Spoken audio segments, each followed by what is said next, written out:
안녕하십니까. 부산진교회 백희명 목사입니다.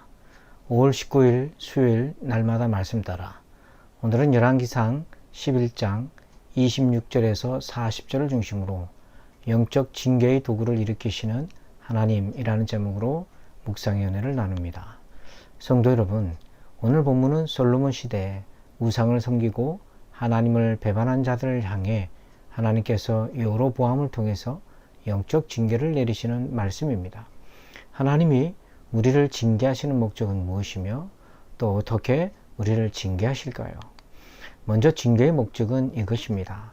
본문 39절에 내가 이로 말미암아 다윗의 자손을 괴롭게 할 것이나 라고 하십니다. 여기서 괴롭게 하다 라는 단어의 원문의 의미는 겸손하게 낮춘다는 뜻입니다. 즉 징계의 목적은 우리를 낮추시어서 하나님만 의지하도록 하신다는 겁니다. 심령이 가난한 사람이 되게 하시는 것입니다. 그렇다면 하나님은 어떻게 우리를 징계하십니까? 본문에서는 세 가지로 묵상할 수 있습니다. 첫 번째는 하나님은 우리의 힘을 약화시키십니다. 본문 35절을 보면은 하나님은 이스라엘에게서 10개의 지파를 분리시켜서 빼내십니다.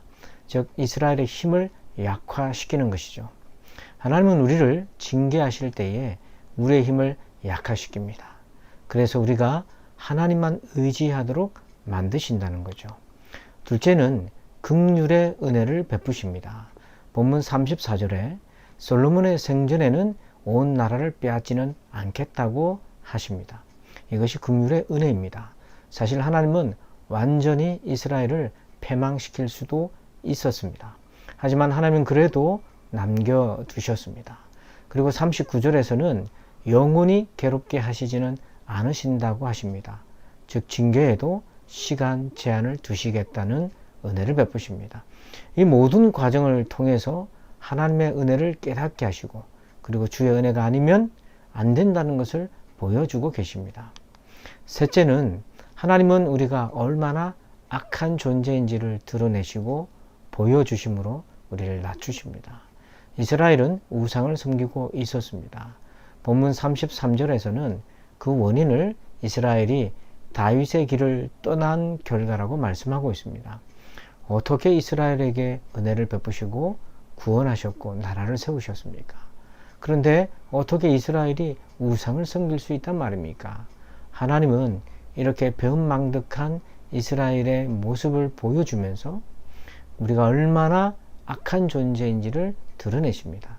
그 모습에 직면할 때 겸손하게 되고 하나님만 바라보는 사람이 될 수 있는 것입니다. 가디너 스프링이 쓴 나는 진짜 구원받았나 라는 책에 보면 복음적 겸손에 대해 4가지로 설명합니다. 첫째는 겸손한 사람은 자신이 절대적으로 하나님을 의지해야 한다는 사실을 거부하지 않습니다. 둘째는 하나님의 겸손한 자녀는 자신이 하나님을 의존하고 있다는 것 못지않게 자신이 가치가 없음을 의식합니다. 셋째는 하나님의 겸손한 백성은 자신들의 무가치함은 물론 자신들의 그릇된 행위를 깊이 인식합니다. 넷째는 겸손한 자녀는 하나님 앞에서 낮아질 수 있을 때 더 행복해합니다. 그리고 마지막 날 때까지 계속 낮아지기를 소원한다는 것이죠.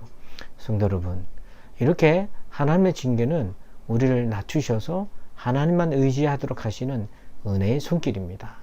오늘 이 말씀을 묵상하면서 우리의 영혼의 고도를 낮추시는 하나님을 만나 영혼이 새로워지는 하루가 되기를 주의 이름으로 축복합니다.